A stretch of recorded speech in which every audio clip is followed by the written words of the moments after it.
Welcome to Public Safety Talk Radio, a podcast for all of our heroes in public safety, including law enforcement professionals, firefighters, EMTs, corrections officers, healthcare workers, and more. This show is produced by the POCUA and is founded upon its Soundness Initiative. This episode is sponsored by Police Mortgage. Police Mortgage is a full-service mortgage company dedicated to serving police officers and first responders. Founded in 2008, Police Mortgage offers a variety of mortgage products tailored to meet the needs of those who serve and protect. Police Mortgage, for first responders who are second to none. I am Ken Bader, your host for Public Safety Talk Radio, and I've got another return guest, and you all know him. His name is Randy Sutton. If you don't know him from Fox News, you may know him as I know him, which is most important, as the founder of the Wounded Blue. Randy, welcome back, man. Always a pleasure, Ken. Always a pleasure. Pleasure's all mine. So I'm really excited about the 4th annual Law Enforcement Survival Summit. That's coming up here in September, late September of 2024. I had the privilege of attending the 3rd annual, and I thought it was really, really powerful. And I want to make sure that we let people know that are in law enforcement, that serve law enforcement, that are law enforcement spouses, that this is an event they really need to take a look at. Tell us about what's coming up in the 4th annual Law Enforcement Survival Summit. Well, I'm excited as well. The summit's going to be held in Las Vegas again at the fabulous Ahern Hotel, which is a boutique hotel right off the Las Vegas Strip. It's going to be September 26th through the 29th, Thursday, Friday, Saturday, and Sunday. And we're doing it like that because we had so many police officers say, look, it's really hard for me to get the time during the week. So we're listening to the people and saying, let's see what we can do to accommodate everybody. So this is our signature training conference. We created it 4 years ago, which of course is why it's the 4th annual National Law Enforcement Survival Summit. And wait a minute. I said there was going to be no math on this episode. So we designed this conference to be very, very unique. It's every aspect of surviving a law enforcement career. Now, there's lots of tactical stuff out there, but this is about surviving emotionally, surviving psychologically, surviving spiritually. Every aspect, basically, is addressed during this conference. So we have some of the most incredible speakers. Travis Howes is going to be one of the keynotes. He's an extremely dynamic speaker.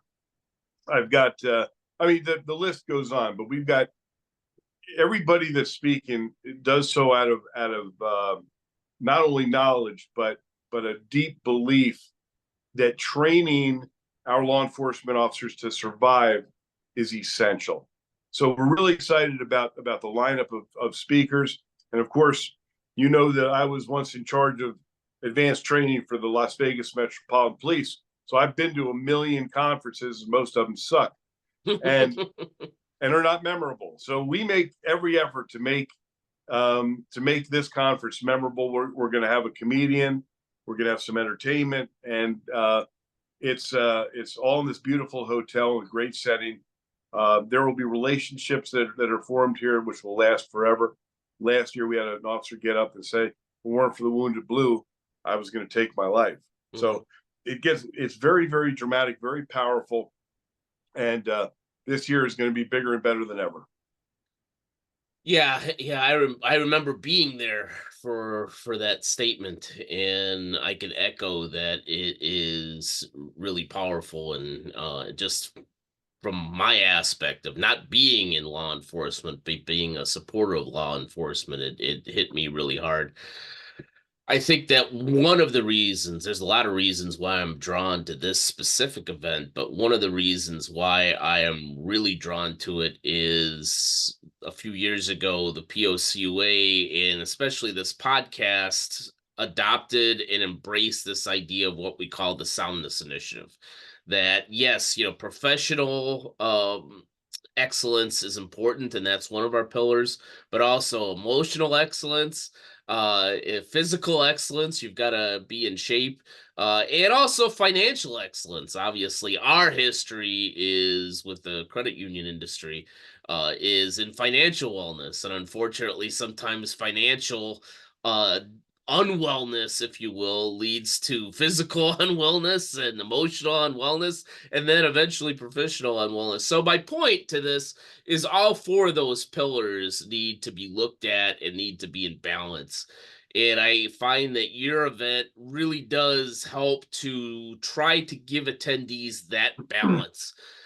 Speak to that balance a little bit and what this fourth annual event is going to be offering to attendees. Yeah, and you hit it right on the head. Balance is critical, and financial, the financial health and wealth of a police officer has a tremendous impact on every aspect of their life. The pressure that police officers feel, because the reality is that a lot of police officers really don't make a lot of money. I mean, there's a lot of cops that are making. I'll give you an example. I was at a police department in Alabama. We were helping some of the officers deal with some situations down there, and the chief came up afterwards and personally thanked me, and he said, "I just want you to know how much we appreciate it, because these officers, they only make $16 an hour." Mm-hmm. And I went, what? And he says, "Yeah." And he was, that's what our salary is, $16 an hour. Now, coming into town, I was driving by a Chick-fil-A and they were paying like $16.75 an hour. Right. And I was thinking, this is Nuts. insane. So what happens? So police officers, in order to make ends meet, what do? They work every extra job they could possibly imagine, right? They work the security jobs, the traffic jobs, and all of that in order to help their financial situation. Creates other issues like fatigue. Mm-hmm. Fatigue is a major problem in law enforcement, both as a personal physical safety, but also emotional safety. When you're fatigued, you can't optimally perform. Correct. So it's vital that police officers, and the unfortunate reality, I wish someone had taken me aside when I was a young cop and said, "You know what? We need to plan for your financial future now." Mm-hmm. I would, because I got to tell you, it would have alleviated a lot of stress in my life, and it's something that the POCA has been a strong supporter of the Wounded Blue since you and I first met. Yeah. And I want to thank you personally for that. That you guys have been marching alongside of us and helping us to get the mission done. So I'm a strong supporter of what you guys are about as well. Well, I appreciate that, and bluntly, I wish we could be doing more than we are doing. Obviously, for the fourth annual, we will have a table there. I don't know to what extent we're going to be involved, but we are going to be involved in the fourth annual. And as I've told many of the POCUA constituents, my plan is to do something a little bit more intertwined for the fifth annual Law Enforcement Survival Summit in 2025, which I'm assuming will also be at the Ahern Hotel in Las Vegas, so that we can really integrate what we're trying to do for law enforcement with what you're trying to do. Yeah, one of the other reasons I'm really drawn to what the Wounded Blue is doing and what you're doing with the Law Enforcement Survival Summit, and you alluded to it a few minutes ago, is I'm a big believer in training. What are we doing in training to raise that level of police officer to that level of, hey, you've got this kind of training and you're this type of a professional. What are we doing today, and what do we need to do more of in that regard? Big question. Lots to discuss there. That's all right. We got plenty of time. Take your time. I'll shut up. Go for it, man. Well, the reality is that we're not doing anything. to elevate law enforcement. We're not doing anything to elevate training. We're not doing anything to professionalize the career. We're not doing anything to support law enforcement on a national basis. That's the harsh reality. In fact, quite the opposite. Training is one of those topics that when it comes down to police budgets, they're always looking for ways to cut it. Always looking for ways.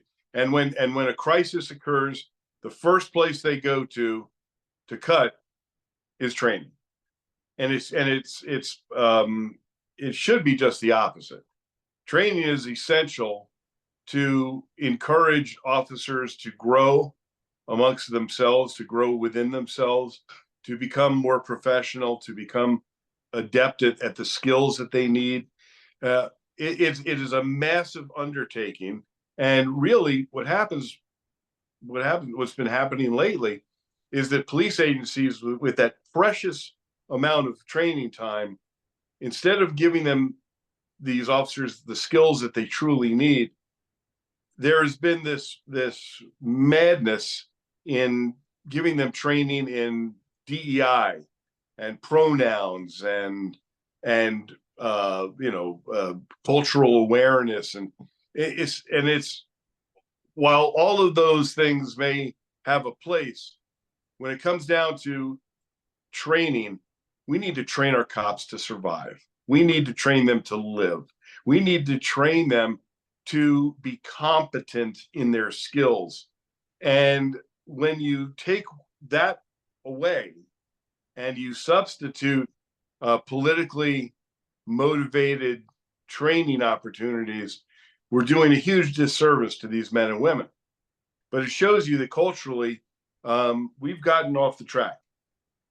We've gotten deeply off the track. I'll give you an example of a reality that shocked even me, and I should know better than to be shocked. So there was a terrible shooting of a young boy that was holding a toy gun in Ohio. Mm-hmm. And what happened was they got a report that this kid had a gun. There was a very new officer who was driving the car. The officer who was in the passenger seat was more experienced, but the driver, instead of parking in a tactical position where they could challenge, he pulled right up next to the kid who raised the gun, and the officer shot him. And it was a toy gun. And it set off a firestorm of protests and just did intense damage to the law enforcement community. So I was thinking, that is such a basic error. I mean, what was the training that this guy got? So I called the state of Ohio and I said, tell me, what are your training? Give me your training requirements and what, and they said, well, basic training is like 600 some hours, which is pretty low. Mm-hmm. Pretty low. But then they told me that their yearly training was 4 hours a year. And I said, wait a minute, hold on a second. You're telling me that that the entire state of Ohio every cop in Ohio only has to take 4 hours throughout the year of training? And they said, yeah. I said, that's insane. Mm-hmm. And what she told me, she said, well, actually, after we had a similar incident, the state of Ohio mandated 24 hours of advanced training. And I said, okay, well, then what happened? And she told me, well, they said it's mandatory, but then they said, but we're not giving you any money to do it. So they played the political game. They said, oh, well, we're going to address this. We're going to make it 24 hours, but we're not going to actually make it happen. If window dressing. So what they're doing is they're playing with the lives, not just the physical lives, but the emotional lives of their law enforcement by failing to train them properly. And that's not just in Ohio, that's in a lot of different places. So this is one of those topics that I mean, I've been involved in training police officers for 30 years. And I've never seen it as bad as it is now, but it's always been a problem. Are you looking for a podcast to answer some financial questions? Well, then check out the Mortgage Beat podcast, brought to you by Police Mortgage, for first responders who are second to none. Mortgage Beat gives insight into the home loan process specifically for police officers, firefighters, and other public safety professionals. The podcast is hosted by Police Mortgage CEO John Aritos, who has decades of experience in the mortgage industry. Check out Mortgage Beat on Spotify today.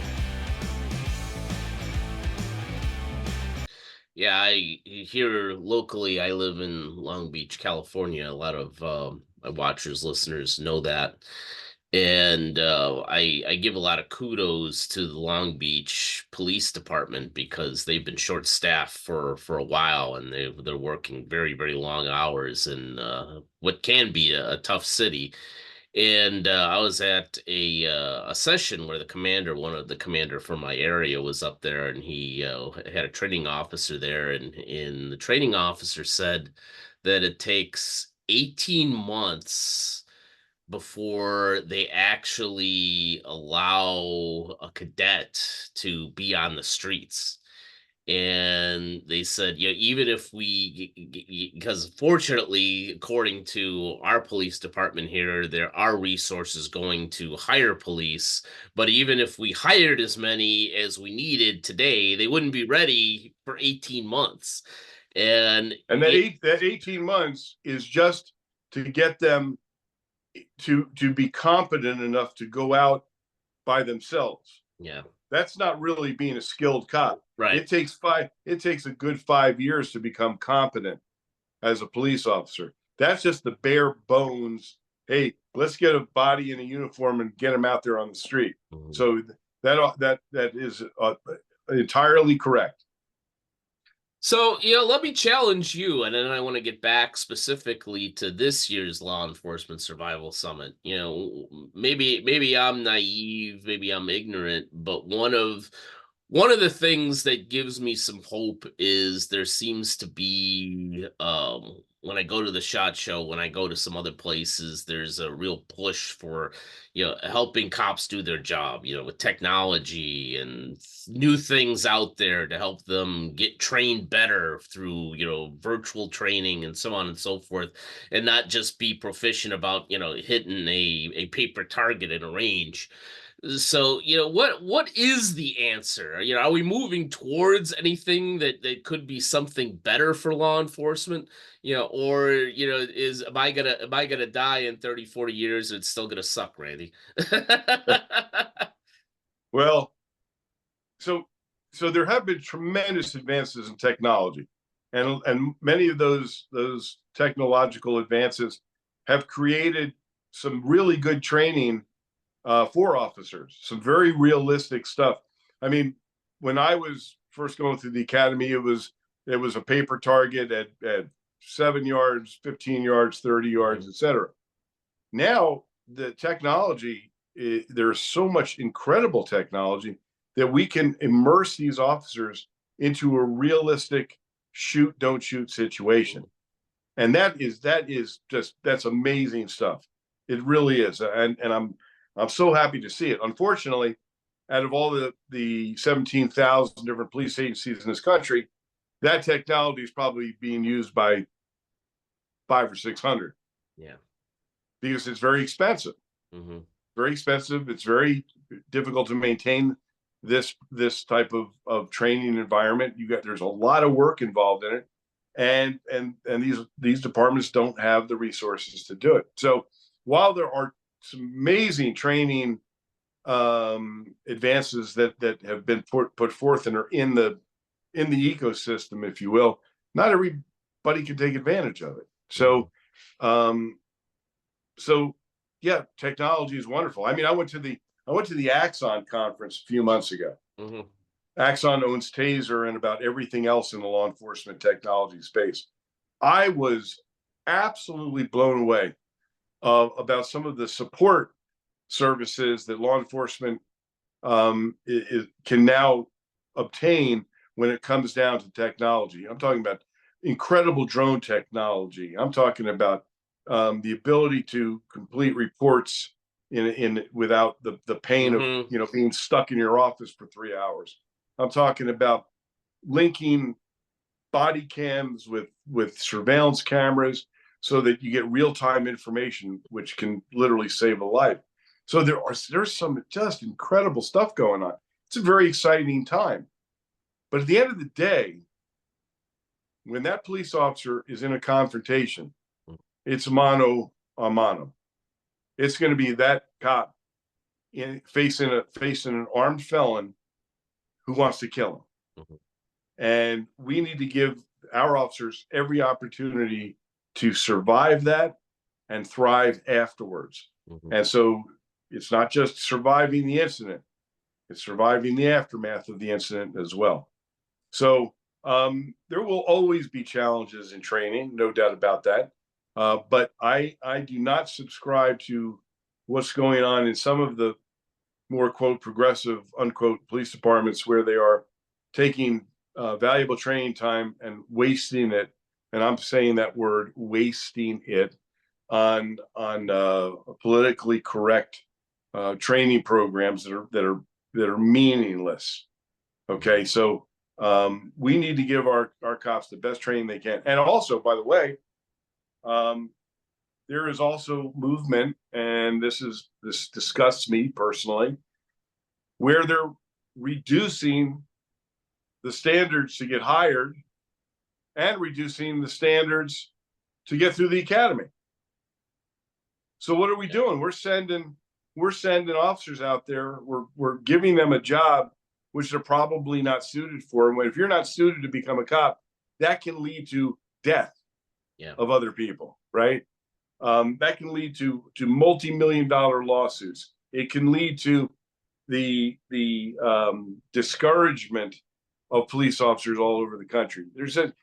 Now is where we need to adopt one of the most successful recruiting campaigns in United States history, and that is the few, the proud, the Marines.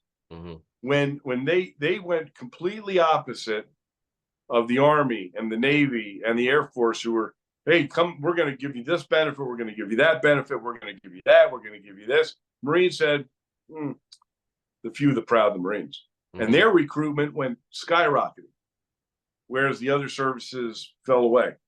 That's what we need to do for police.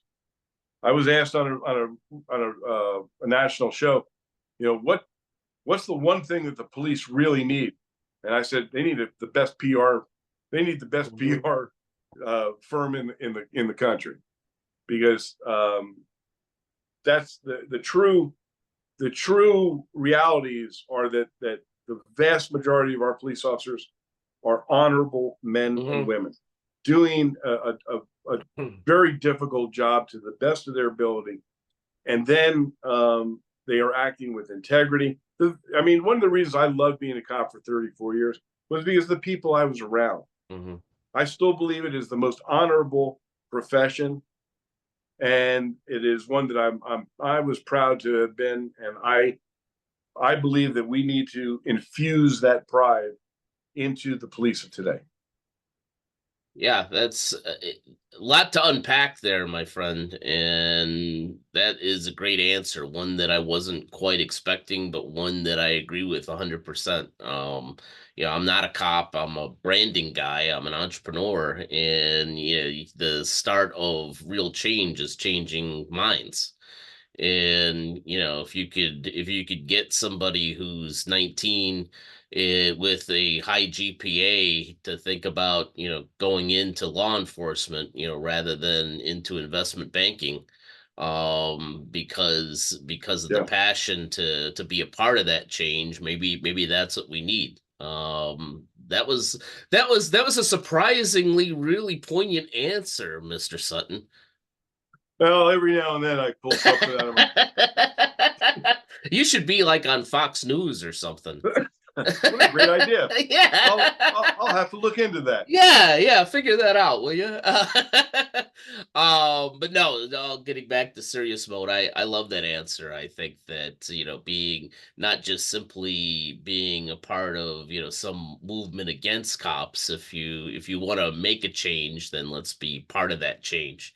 Yeah, and figure out, how to, you know take training, take the level of police officer up a notch. I do truly believe that what you said, that 99 out of 100 police officers, people that are doing the job, are good people that want to do a good job. Sometimes you get that 1 out of 100 that is just a piece of crap, unfortunately. But we got bad teachers, we got bad priests. We're Well, so unfortunately so going to have let's a talk bad about that. cop. Yeah, Let's talk about that for just a second. sure. So, the motivations behind becoming a police officer. Yeah. You know, I'm looking at an incident that took place. I think it was about a year ago, where a group of Georgia police officers beat this guy to death. Hmm. Right, and it came. I came to find out that all of these officers would never have been hired Hmm. under the previous standards, Right. but they were hired under lower standards of both testing and also background investigations. Hmm. So they empowered. Two of them were gang members. Yeah. And then what did they do? They acted exactly like they were trained to act as gang members. And what that did was that once again undermined the confidence that people have in their police. Well, these cities are doing it to themselves. And then when it goes south, like it's inevitably going to do, then they'll sacrifice those cops and not do anything to change the system that those police officers were brought on. It's maddening to see, and it's very frustrating. Yeah, here's a stupid, naive question, and I've asked this to at least one or two other guests on Public Safety Talk Radio. Again, if I say something stupid, it's because of my naivete, not because I'm deliberately trying to sound dumb. But is there an opportunity? And again, this might be a stupid comment. Yeah, that if training is one of the answers, there's never one answer. But if Right. proper training, is it possible that maybe if the standards are lower in terms of the people that are initially recruited, but hopefully, maybe a gang member, and this is again maybe a stupid comment, maybe a gang member really does want to do the right thing and says, you know what, I don't want to be in a gang anymore. I want to be part of the good guys. I want to be part of change in my community. And he goes in for the right reasons, but has such an elevated training, unlike we've had before, that person either self-selects himself or herself out, saying, I can't do this. I'm not sharp enough. I'm not good enough. I can't do this reach to this level, like say a Navy SEAL or something like that. Or that somebody that maybe wouldn't have normally met the standard goes through such a metamorphosis over a course of top-notch training, becomes the type of police officer we would really want on the street. Is that a stupid comment, or is there something to that? No, that's not a stupid comment. Listen, there are people that have changed their lives in very, very dramatic ways that can effectively become police officers. 100%. Now there are some that whatever they did in their past is going to be a hard no. Yeah. Right. It's going to be a hard no, whether they have seen the light or whatever, because there has to be some cutoff, if you will.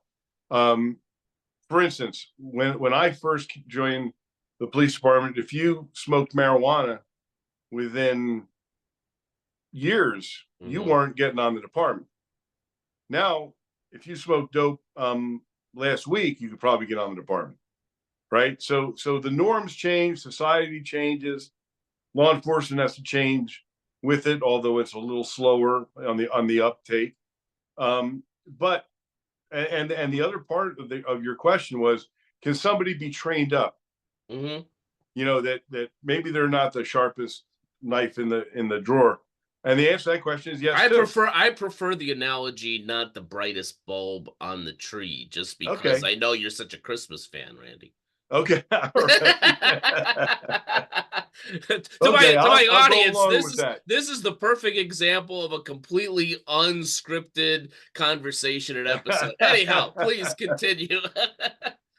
Right. No, but I got to tell you, the requirements for joining the police, they're not outrageously difficult. Okay. So I'll tell you what it's actually statistically harder to become a cop than it is to become a doctor, which is kind of an unusual statistic. But and this is from years ago. Now, like when I first hired on to the Las Vegas Metropolitan Police, there were 5,000 applicants for 100 jobs, and they had to turn away people. Mm-hmm. Now we're lucky to get 700-800 people to test, and so when your pool is diminishing, people are looking for other ways to fill it, and so the low-hanging fruit of that is to diminish standards. Yeah, both training standards and hiring standards. And it breaks my heart to see that, because I know the inevitable results. I remember one of the things that I did along my career, I created a training program called Policing with Honor, how to survive your career ethically as well as physically and emotionally. Mm-hmm. And so I did a deep dive into police corruption and misconduct. And there's nothing new under the sun. The same things the cops are losing their jobs for today, they were losing their jobs for 100 years ago. Mm-hmm. Money, women, or men, whatever. Depending, whatever floats your boat. It's all good, but and debt. Debt is one of the big ones. So that's why when we're circling back to your question at the beginning about financial training, because debt is one of the things that can destroy a police career. Mm-hmm. Getting into way above your head. So but the reality is this, that we can give people the information. Mm-hmm. People have to absorb it and make it really comes down to personal choice. But we have seen what happens when we diminish standards. We've seen it time after time after time. That's why if we don't learn from our past, then we're beating our head against the wall. But I keep on seeing this. Miami is the perfect example.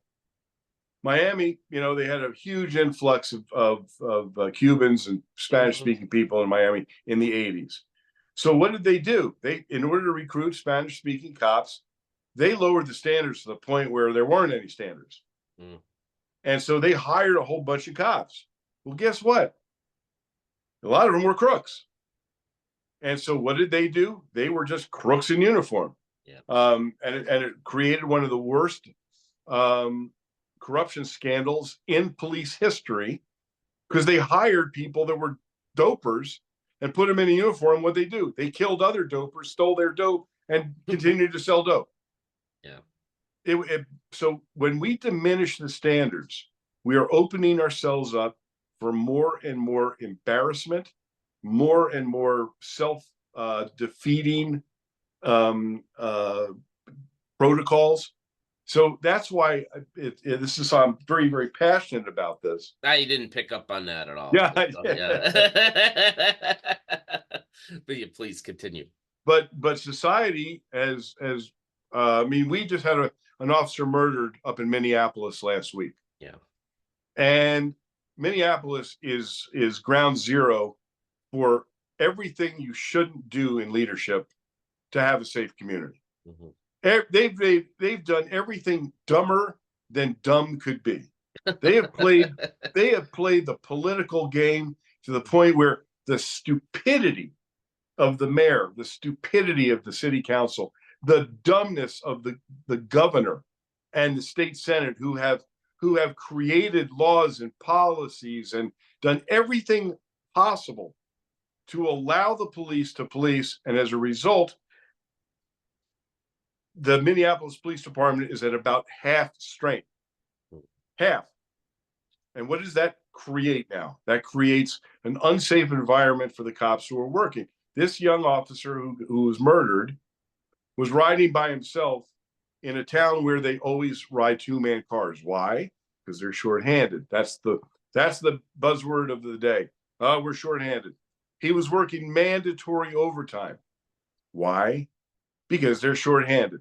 All of this because the leadership destroyed the police department because of their policies, their procedures, their prejudices against the police, their power grabbing in diminishing the capabilities of the police to protect themselves. And as a result, these officers are working mandatory overtime. What does that mean? That means fatigue. Mm-hmm. Fatigue kills cops. Yeah. So when I see the crocodile tears of Governor Walz, we're so sad. Well, guess what, you moron? You're part of the problem. You're not the solution. And all these politicians that cry their crocodile tears when a hero is killed make me sick. Yeah. Yeah, I agree with you, my friend. Yeah, it's get to kind of, well, I'll make this comment and then let's go back to solution, because I think that the Law Enforcement Survival Summit is at least a part of that solution. Is I used to do business in Minneapolis quite a bit in, I want to say, the 2000s, and just hadn't had occasion to be in that city for quite a long time, and was there in July of 2023 for a few days. And when you haven't been in a city for a long time and you remember how it was, and I remember how Minneapolis was. It was a fun town with a lot of cool restaurants and bars and sporting events and everything. And I just remember walking down, and I know I'm not going to get this right, but there's like a mall in the downtown area of Minneapolis that's kind of shut down for just buses and so forth. I think it might be on Hennepin Avenue or what have you. And I remember walking down there on a Saturday, and maybe I'm hanging out with too many guys like you that give me this sixth sense of like yeah, this is okay, or something just doesn't feel right. I just don't feel safe. And I remember walking down, and it was like a ghost town. With just people that really aren't normally there, that didn't look like they were up to any good.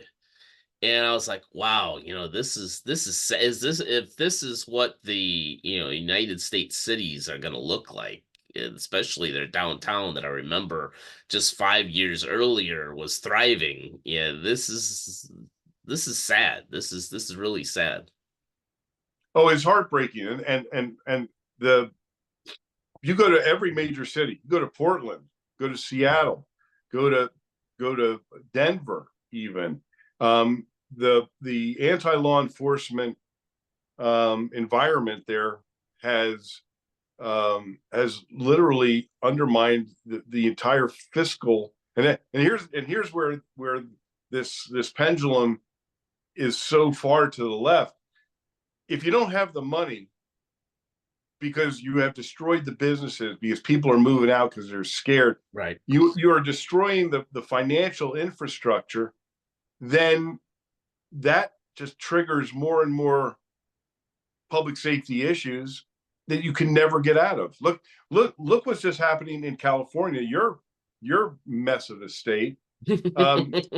Newsom just announced that they're going to be defunding law enforcement because of the trillions of dollars in debt that they created with their own stupidity. And they want to now and of course this was part of their plan to begin with. They want to empty the prisons because it's very expensive. And where can we save money? Well, we save money if we just let prisoners out. And then what are they going to cut? The training budgets. So you see this idiocy on the part of the political left, and you watch it degrade every aspect of society. And without strong law enforcement, there is no society. Yep. No, I completely agree. And, again, maybe I'm naive, but, the pendulum swings both ways. So, maybe your PR idea is what we need to swing that pendulum the other way. But one place where the pendulum was swinging in the right way is the Law Enforcement Survival Summit. How does that training, whether somebody, a police officer, and maybe her spouse or his spouse, can make it for just a day, even, because I know it's a 4-day intensive. I was there for 3.5 days last year, and I was like, whoa, this is like huge. For somebody that could just even come for a day, what would you say to them and what they're going to get out of the Law Enforcement Survival Summit going forward? Well, let me talk about the genesis of the summit. Yeah, please go for it. I think that will may answer some of the questions. So when I was first creating the Wounded Blue, and I was out scrambling for donations to launch it, and I went to a local business guy here who owns one of the largest construction companies in Nevada, and sat with him, and I said, "Here's my idea, creating this organization to help injured and disabled officers." And he said, "Randy, I could write you a check for $5,000 or $10,000 right now. But let me ask you a question. If you could create something that would keep these officers from getting injured, either physically or emotionally, to begin with, what would that look like?" And I'd already been dreaming about this concept of the survival summit, because from my days in training, I know it's effective, I know it's not effective. And I said, I've got the blueprint in my brain.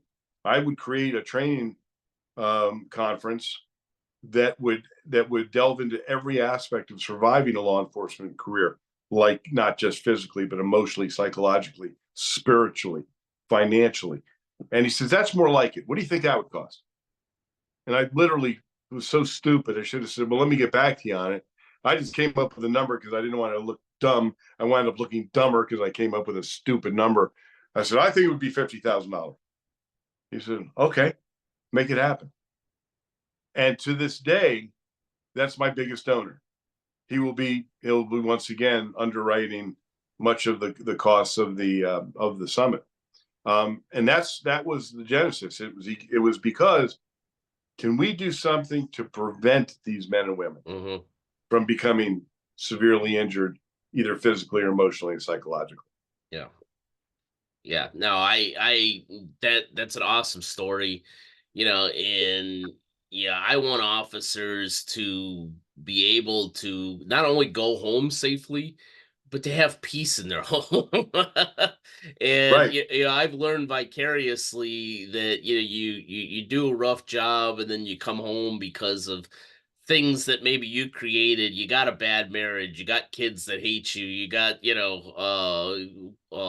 people, collectors, calling you on the phone, and that's not a way to live. So Yeah. I am privileged to play a small part in supporting that survival summit, because it stands for everything that we stand for in the POCOA in terms of 4 pillars of soundness. And I think that I think you're just scratching the surface. Well, my dream is much bigger. That we will have a much greater impact on law enforcement, and we're still a fairly new organization. We're entering our 5th year, and we've helped more than 13,000 police officers, which is an astounding number.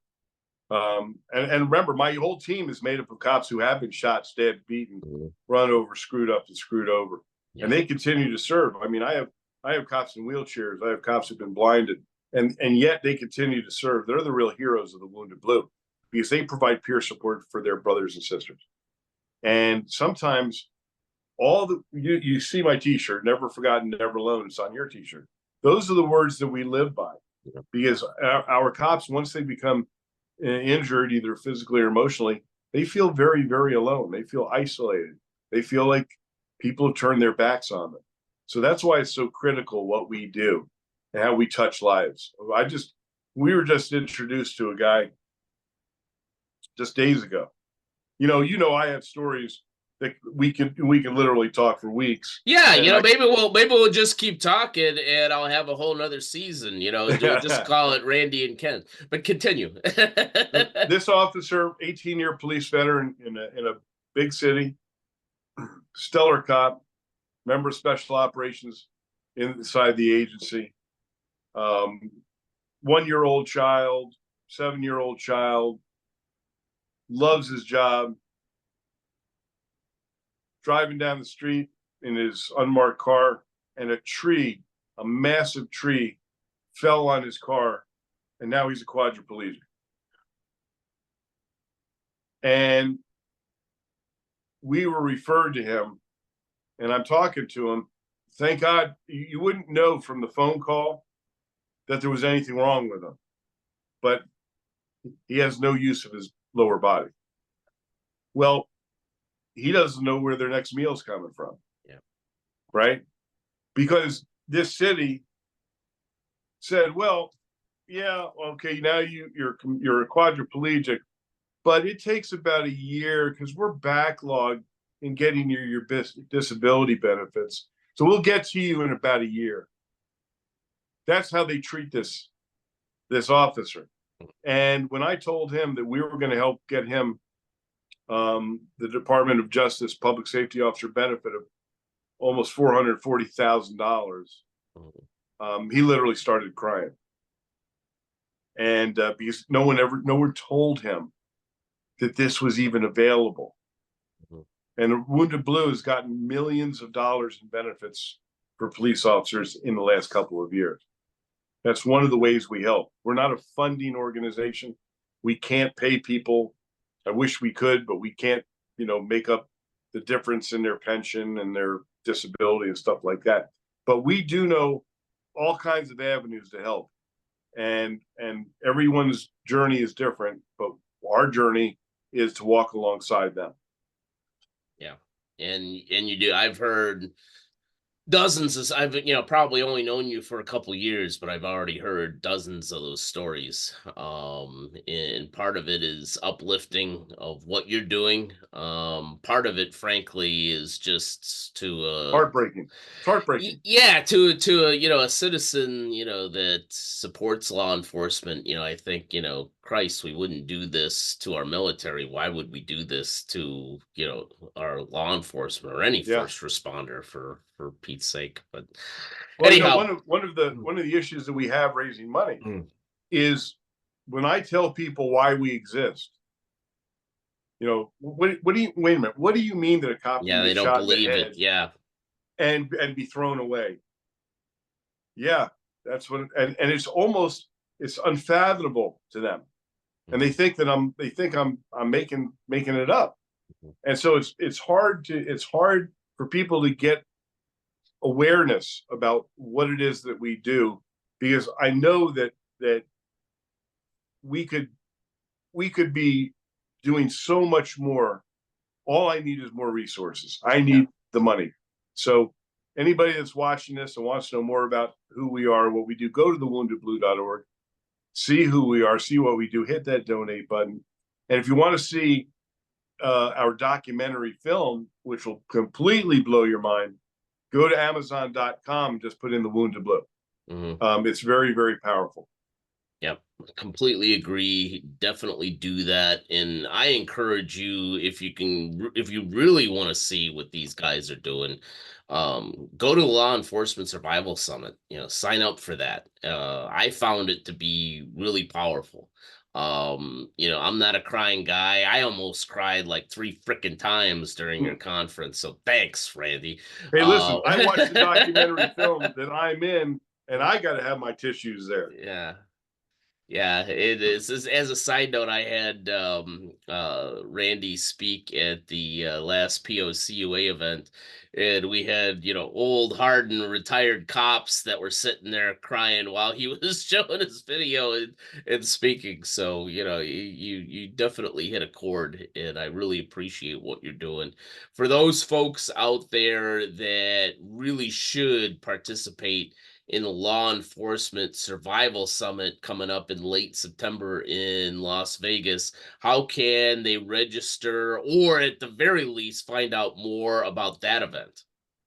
Go to thewoundedblue.org and you'll see events, and just hit that button and you'll see the speakers. You'll hear all about it.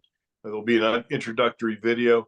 And if you just want to donate to the Wounded Blue, hit that donate button. Yeah. If you're a business and you want to sponsor the summit, contact me directly, Randy at thewoundedblue.org. That's Randy at thewoundedblue.org, and come in as a sponsor. We love our sponsors. We nurture them as they nurture us. Yep. I can attest to that. Definitely check out the Wounded Blue. Check out the Law Enforcement Survival Summit. I really, really appreciate what you're doing, Randy. There's nobody out there that is doing what you're doing to the level of how you're doing it. So I appreciate what you're doing for law enforcement, my friend. I appreciate you, and I appreciate your support over the years. So let's just keep up the good work, and we're going to change more lives. Yep, our pleasure. Thank you so much. And thank you to all of you who have either watched or listen to this episode of Public Safety Talk Radio, and we'll be back with you next week with another great guest. Public Safety Talk Radio is produced by the POCUA. POCUA is a consortium of financial institutions serving law enforcement as well as other first responders and public safety professionals. To learn more about our association and to find one of our credit unions or service providers near you, go to www.policecreditunions.com. And always remember, if you aren't working with one of our POCUA credit unions, you're just banking with an institution that just so happens to serve first responders. As a public safety professional, you and your family deserve better. Find a POCUA credit union today.